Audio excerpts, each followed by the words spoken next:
You pick someone up on a rainy night, you think you know the deal. This one, though, she got in my cab and promised a full-service overhaul of my operations. And she delivered. She worked on me all night long, pushing every one of my buttons until I thought I'd break. By morning, she'd taken everything I had to give. I've never been so completely drained in my entire life. The rain was coming down in sheets, turning the lot at Sully's Tacos and Tires into a primordial soup of mud and diesel. It was the kind of place you only stop at when you're out of hours, out of options, and completely out of give a damn. A forgotten pocket of the world where the only currencies were cash, desperation, and a working set of retreads. I was sitting in the cab of my Kenworth, the warm, green glow of the dash, a lonely island in the dark. I was nursing coffee that tasted like burnt regrets and trying to make sense of a fuel receipt that was more grease than paper. Just another Tuesday on the road to nowhere special. Then came the tapping on the passenger side window. Sharp, insistent, like a woodpecker with a vendetta. I didn't even look up at first. It's a sound you get used to out here. It's the official anthem of independent lots after sundown. A deal, a plea, a sob story, a grift. You learn to tune it out, to treat your cab like a submarine, letting the pressure of the outside world crush everything but you. But the tapping didn't stop. It got more rhythmic, organized, annoying. It was a pattern, not a panic. I sighed, the sound lost under the drone of the reefer unit humming its monotonous tune, and leaned over to peer through the rain-streaked glass, expecting the worst. It wasn't what I was expecting, not even close.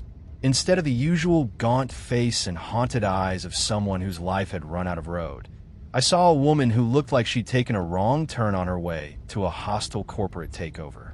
She was maybe 30, maybe a bit more, wearing a sharp blazer that was soaked at the shoulders, her dark hair plastered her forehead by the downpour.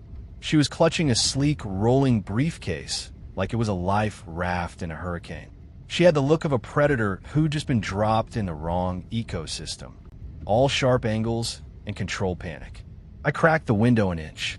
The smell of wet asphalt, fry grease, and damp earth flooded the cab. "We're closed." I grunted, my standard line for all after-hours inquiries.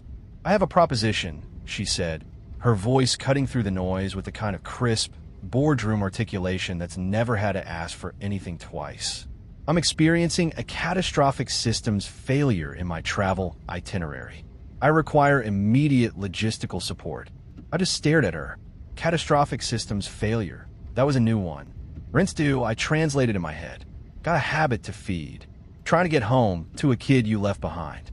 The stories were always different, but the conclusion was always the same.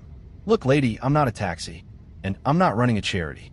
I'm aware," she snapped, leaning closer, her eyes intense. My flight out of Dayton was delayed by a critical 20-minute window, causing a cascade collapse of my entire Q3 personal growth itinerary. I need to be in Chicago by 800 for a Synergy Summit.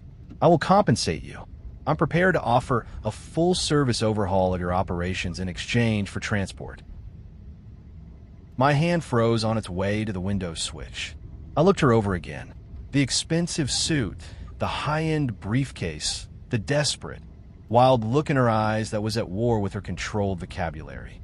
It all clicked into place, a grim sort of bingo. The world's oldest profession just got a LinkedIn profile. She's new to the game, probably got laid off from some tech firm, and thinks she can apply her business school jargon to the blacktop. Full-service overhaul of my operations. It was the most absurdly professional pitch I'd ever heard. I almost had to respect the hustle. My internal checklist ran its course. Not a cop. Too panicked and too precise. Not on junk. Her eyes were too clear, her speech too coherent. Just a woman with a problem that she thinks a ride and some service can solve.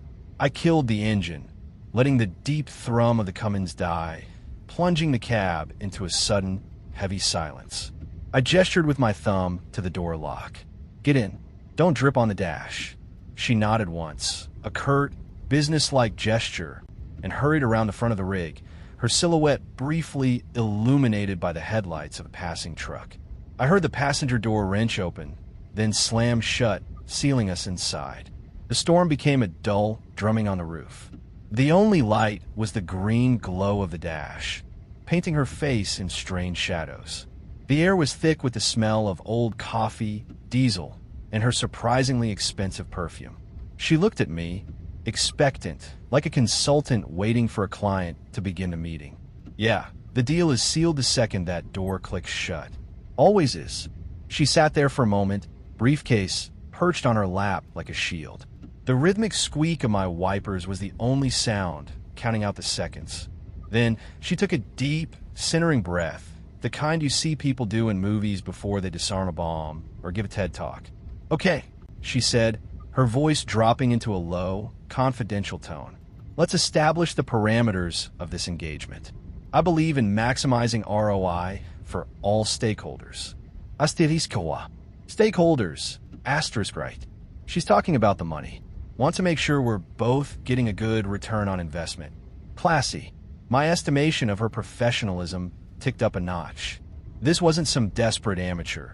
This was a career move, and she was treating it with the seriousness of a quarterly earnings report. First, she continued, unlatching her briefcase with a series of sharp, satisfying clicks. "We need to clear the workspace. A cluttered environment leads to a cluttered mind and suboptimal performance." Before I could process what that meant, she started moving with an unnerving efficiency. She shrugged off her damp blazer, not tossing it aside, but folding it with a series of precise, military-grade creases.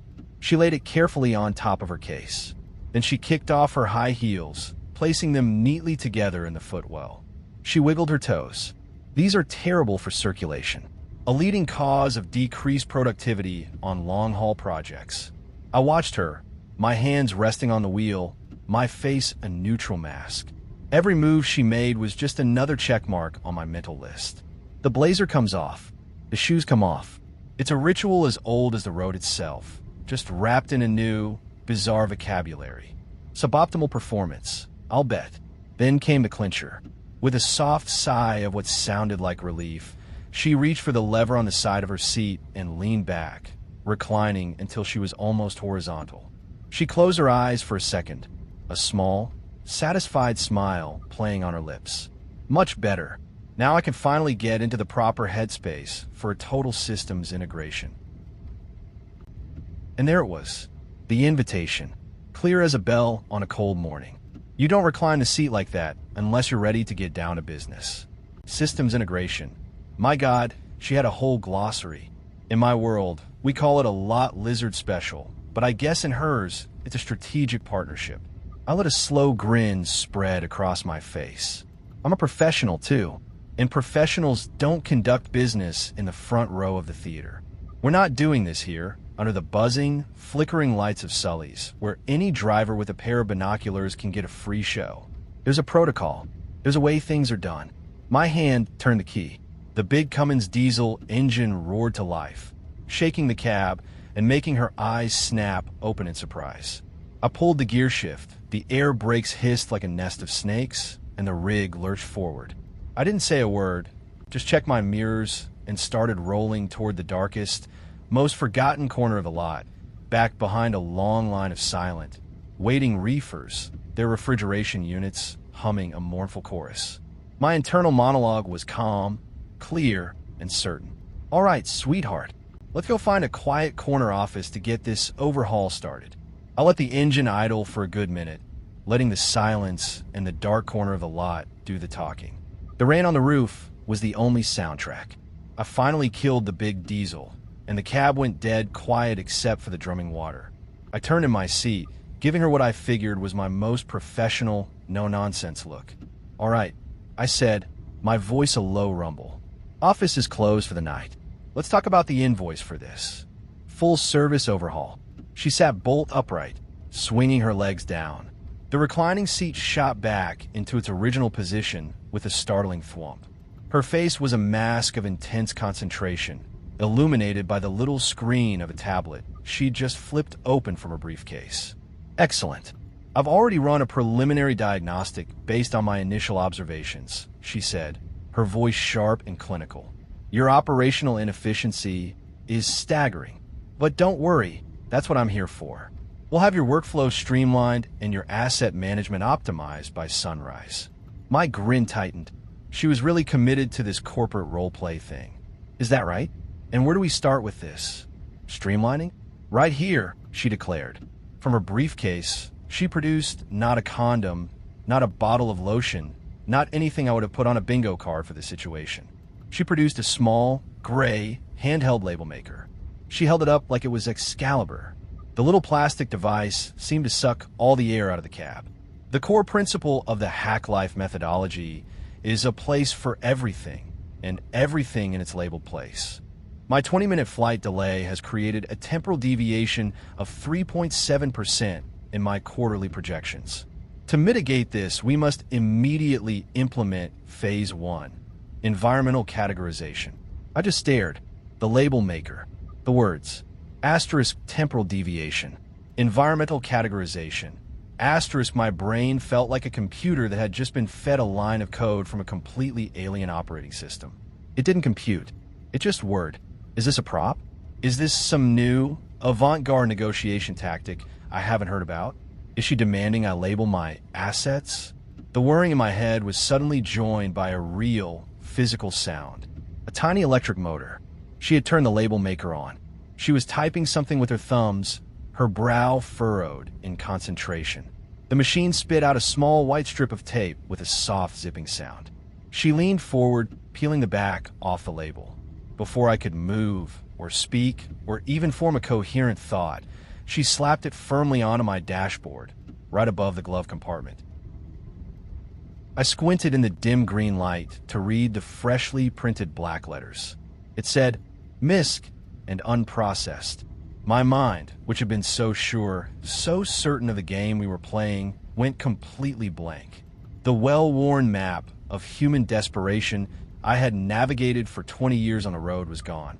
I was in uncharted territory now, and the only landmark was a small plastic label maker in the hands of a madwoman. I stared at the little white label. Miscellaneous and unprocessed. My brain felt like it had been put in a paint shaker. I looked from the label, to her, to the label maker in her hands. She misinterpreted my stunned silence as rapt attention. I can see you're beginning to grasp the severity of the situation, she said, her tone softening with a sort of condescending pity. Most people exist in a state of perpetual chaos. It's not your fault. You've never been taught the principles of Lean Six Sigma as applied to personal actualization.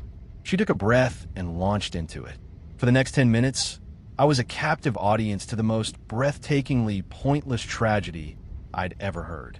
It wasn't just a 20-minute flight delay. Oh no, it was a temporal hemorrhaging event. Those 20 minutes, or 1,200 seconds as she kept calling them, were specifically allocated for pre-summit mindfulness and lead generation keyword alignment. Their loss had created a ripple effect deficit that was now, apparently, threatening her entire existence.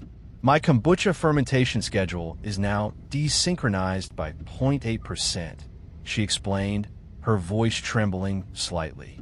That might not sound like much, but the resulting gut biome imbalance will decrease my cognitive acuity during the keynote address. The entire summit is compromised. I just nodded, my mind a sea of static. She wasn't just crazy. This was a level of insanity that required flowcharts and a team of consultants to fully appreciate.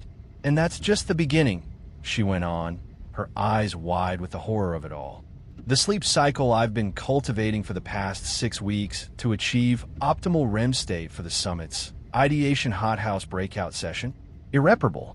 My entire Q3 personal growth itinerary, which includes mastering conversational Mandarin, perfecting my sourdough starter, and leveraging my social media assets for a 15% increase in personal brand engagement, is now in total disarray. It's a cascading failure. She finally finished, her shoulders slumped in defeat. She looked at me, her eyes pleading for a sliver of human empathy, for someone to understand the catastrophic collapse of her meticulously organized world. So, you see, she whispered, this is more than just a ride. It's a recovery mission. I saw, all right, but not what she thought. My brain, desperately searching for an anchor in this ocean of nonsense, snagged on one particular phrase she'd used in her diatribe. Asterisk. I was supposed to be liquidating a high-value, non-traditional asset portfolio in a peer-to-peer exchange tomorrow morning. Asterisk. The static in my head cleared, replaced by a single, beautiful, clarifying thought. Asterisk liquidating. Non-traditional assets. Peer-to-peer exchange.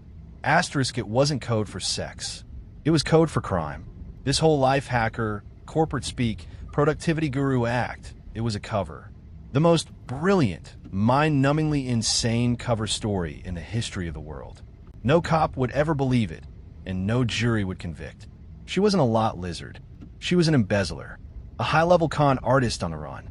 And that briefcase wasn't full of label makers and spreadsheets.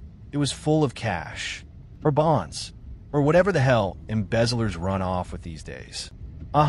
Now, finally, this was starting to make some goddamn sense. My whole perspective on the situation shifted. I wasn't hauling a crazy person anymore. I was hauling a fugitive. The game had changed. Okay, I said, my voice carefully neutral. I see. It's a real mess. Her face flooded with relief. Thank you. Finally, someone who gets it.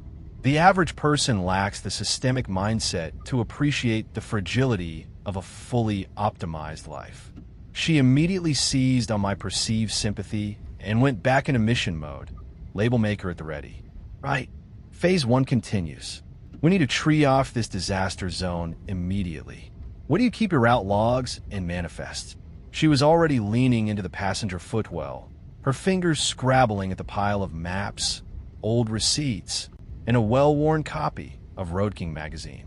This was no longer an invasion. It was an intelligence-gathering operation. She was looking for weaknesses in my operation. Hey, whoa, easy there, I said a little more sharply than I intended. No, we must be ruthless with inefficiency, she declared, pulling out a handful of my logbook pages. Good grief. Is this a manual entry system? Carbon copies? This is operational barbarism. We need to digitize this immediately. I can build you a multi-variable spreadsheet with predictive ETAs based on weather patterns and traffic data. It'll save you at least 4 minutes per entry cycle. 4 minutes. I've been running this rig for 2 decades, and she was going to revolutionize my life in 4-minute increments. The jargon was relentless. She called my thermos of coffee a suboptimal hot beverage delivery system. The crucifix hanging from my mirror was a non-functional, morale-based dashboard accessory. My entire cab, my home, my castle was being audited by this corporate criminal mastermind. I tried to push back, using the only logic I knew. Look, this is a working truck, not an office cubicle. There's a system. It works for me. Works for me is the battle cry of the stagnant, she countered without missing a beat, already creating a neat pile of my papers on the dash. We need to move you from a reactive to a proactive paradigm. For instance, she said, pointing a manicured finger at my CB radio. What's the average data-to-noise ratio on this archaic communication device? We could replace it with a hands-free, satellite-linked comms hub synced to a real-time logistics network. I felt a headache blooming behind my eyes. This was her cover. Drown the mark in such a tsunami of bullshit that he can't think straight. My internal monologue, however, was running a different translation service. Archaic communication device meant untraceable. Manual entry system meant no electronic trail. Everything she criticized about my life on the road, my simple analog existence, were the exact things a person trying to disappear would value. She wasn't just hiding. She was assessing my rig as a potential getaway vehicle. She was probing for vulnerabilities, and my entire life was apparently one big one. Then she did it. She reached over, plucked the dog-eared photo of my daughter from its slot in the sun visor, and frowned at it. This picture is degrading due to UV exposure. We need to digitize and archive this asset immediately. That was it. That was the line. My hand twitched on a gear shift. My space, my logs, my coffee, fine. But you don't touch the picture. You just don't. The irritation I'd been feeling began to cool and harden into something else entirely. I held my hand out for the photo, my expression flat. Give it back. She blinked, surprised by my tone. I was just noting a preservation issue. Emotional assets are still assets. But she handed it over. I slid it back into its place, my fingers brushing against the worn edges. The moment passed, but the tension remained. I knew I had to play it cool. If she was a high-level embezzler on the run, getting hostile would just make her bolt. I needed to regain her trust. I had to let her think her bizarre cover story was working. "You're right," I said, forcing a sigh. "Guess I'm just stuck in my ways. This is all a lot to take in." Her face softened instantly. Of course, a paradigm shift can be disorienting. I should have eased you into the methodology instead of attempting a full immersion overhaul. My apologies. She sounded so genuine, so sincere. She was good, really good. I started the truck and pulled back onto the service road, heading for the on-ramp to I-80. For a while, we drove in silence. She seemed to be in deep thought, tapping away at her tablet. I kept my eyes on the road, my mind racing. How much was in that case? What was her endgame? Where was this peer-to-peer exchange happening? The more I thought about it, the more I was convinced I was driving a character straight out of a movie. Then, her phone buzzed. She glanced at the screen, and her entire body tensed. I saw it out of the corner of my eye. Her back went rigid, her knuckles white as she gripped the phone. She angled the screen away from me, but not before I caught a glimpse of the text message preview. All I saw was a name, Gavin, in all caps, followed by a string of what looked like angry face emojis. Then the message itself. "Found the crystals. Where are you? This is a betrayal of the highest energetic order." My blood ran cold. Crystals wasn't cash. It wasn't bonds. It was diamonds. Uncut, untraceable stones. She was a diamond smuggler. Highest energetic order. That had to be some kind of code phrase between thieves. A name for their little gang, or maybe the name of the operation itself. This Gavin was her partner, the one she was double-crossing. She'd taken the whole score and was running for the hills, and he'd just found out the stash was gone. A surge of adrenaline shot through me. This was bigger than I thought. This wasn't some white-collar crime. This was serious. I was in the middle of a jewel heist. I took a slow, steadying breath, my hands gripping the wheel. I was no longer just annoyed or confused. I was on high alert. This woman wasn't just a quirky embezzler. She was a potentially dangerous, high-stakes thief who had just been found out by her angry partner. My internal monologue kicked into overdrive, sharp and calculating. Okay, she's a diamond smuggler. She's desperate, and her pissed-off accomplice knows she's gone. This changes the entire risk-reward calculation. I'm not just playing along anymore. I'm surviving. We needed fuel. And more importantly, I needed 5 minutes away from her to think. The flashing sign of a big chain truck stop, a pilot or a flying J, I don't remember which, was a welcome sight. It was a brightly lit island of mediocre coffee and overpriced jerky in the middle of a sea of darkness. It was perfect. "I need to fuel up," I announced. "And I'm getting some dinner. Real food." She sniffed, as if the very concept was offensive. The caloric and nutritional value of truck stop diners is notoriously suboptimal. I have a nutrient paste in my case that provides 100% of the recommended daily values with maximum digestive efficiency. "Good for you," I said, pulling into the lot. "I'm getting a meatloaf." The diner was exactly what you'd expect. Worn linoleum, cracked red vinyl booths, and a lingering smell of stale coffee and bacon grease. To me, it was heaven. To her, it was clearly a circle of hell Dante had forgotten to include. She walked in behind me like a health inspector entering a condemned building. We slid into a booth, the vinyl sighing under our weight. A waitress with a world-weary face and a name tag that read Flo ambled over, notepad in hand. "Wallaby, hon. I'll have a meatloaf special, coffee, black," I said quickly. Flo turned to my passenger. The woman was staring at the menu with an expression of profound horror. "I have some questions about your operational workflow," she began. Flo just blinked. "About the what now?" "Your menu. It's procedurally inefficient. There's no data on caloric ROI, macronutrient breakdowns, or allergen potentials. For example, what is the glycemic index of the mashed potatoes?" Flo's smile was tight. "They're potatoes, lady. Iwu meshi. Comes with gravy.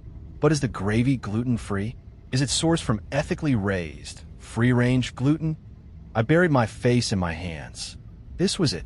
This was the moment she went from being a problem in my cab to a problem in my world. The other truckers in the nearby booths were starting to look over, their expressions a mixture of pity and amusement. I was the guy with the crazy lady. "It's brown gravy, hon. I'll just get you a water." Flo started to walk away. "Wait," the woman called out, pulling her tablet from her briefcase. She tapped the screen a few times and turned it around. It showed a complex-looking flowchart. I've taken the liberty of creating a workflow diagram for a more efficient table clearing and order processing system.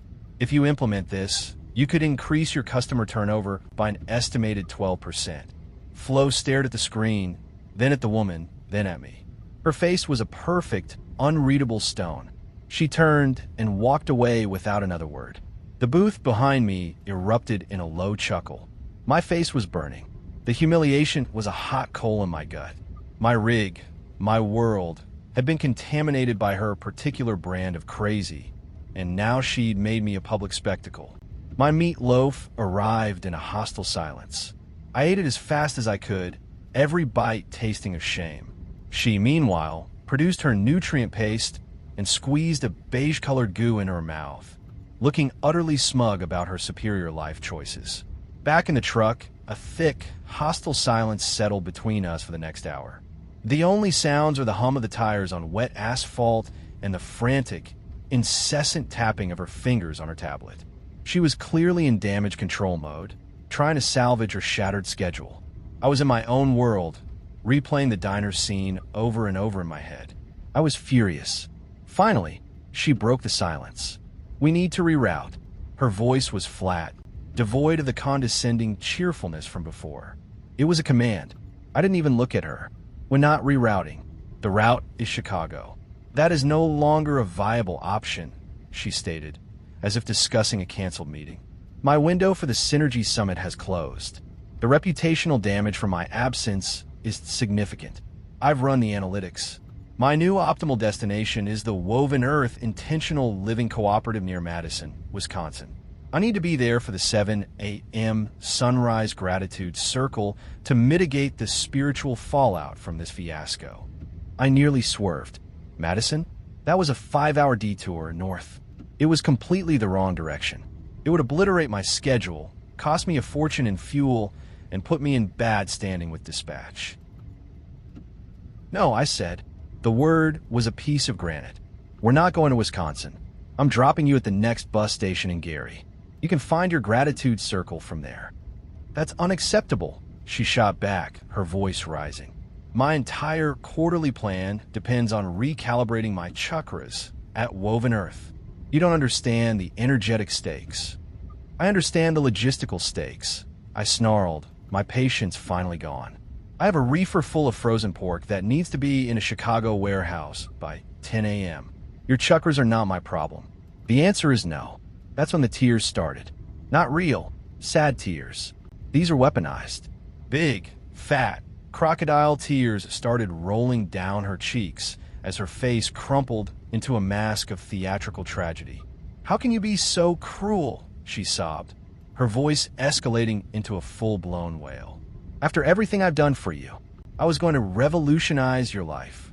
I was going to give you the gift of peak efficiency, and you're abandoning me in my moment of profound systemic crisis. My entire quarterly plan is ruined. I'll miss the gratitude circle, my chakras will be a mess, and Gavin will probably kick me out of the crystal healing pyramid scheme we invested in." The tantrum was breathtaking in its audacity. It was a full-scale emotional siege. She accused me of being a dream killer, an agent of chaos, and, my personal favorite, a paradigm oppressor. It was a fire hose of therapeutic buzzwords and weaponized self-pity, all designed to make me fold. I just kept driving, my jaw clenched so tight I felt my teeth might crack. The cab was a pressure cooker of her shrieking and my simmering rage. We were at a total impasse. My refusal was absolute. Her tantrum showed no signs of burning out. The highway signs for Gary, Indiana, started to appear, each one a countdown timer to a confrontation I knew was going to be ugly. The tantrum eventually sputtered out, replaced by a sullen, wounded silence that was somehow even louder. She had retreated to her corner of the cab, arms crossed, staring out the window at the rain-slicked highway. I ignored her completely. My focus was singular, the green and white sign announcing the exit for Gary, Indiana. Freedom was less than a mile away. I pulled off the interstate and into a sprawling, brightly lit truck stop. I needed to top off the tanks before heading into Chicago, and this was the perfect place to execute the final drop-off. I pulled up to the fuel island, the pump hissing as it connected. "I'm going inside to pay and get a coffee," I said, not looking at her. "When I get back, you and your briefcase will be on the curb. We're done." She said nothing, didn't even acknowledge me. Fine by me. I killed the engine, grabbed my wallet, and climbed out into the cool, damp air, feeling a profound sense of relief. The ordeal was almost over. I took my time inside, paid for the fuel, and even bought a stale donut just to prolong the moment. It was a 5-minute celebration of my impending peace and quiet. When I climbed back into the cab, she was exactly where I'd left her, still staring out the window. But something was different. There was a smug, self-satisfied little smile on her face. Before I could say a word, my phone rang. It was my dispatcher, Dave. Dave never calls me at 3 a.m. unless a building is on fire. My building. Dave? What's wrong? I asked, my gut clenching. "What's wrong? I'll tell you what's wrong, you goddamn lunatic," he roared into the phone. I just got off the phone with corporate logistics. They received a call from a woman claiming to be your onboard efficiency consultant. She told them you were suffering from a critical stress-induced psychological event and were unfit to complete the delivery.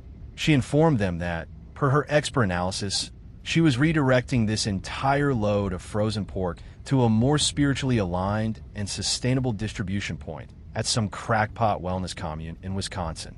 She called a truck full of frozen pork an asset with spiritual wellness.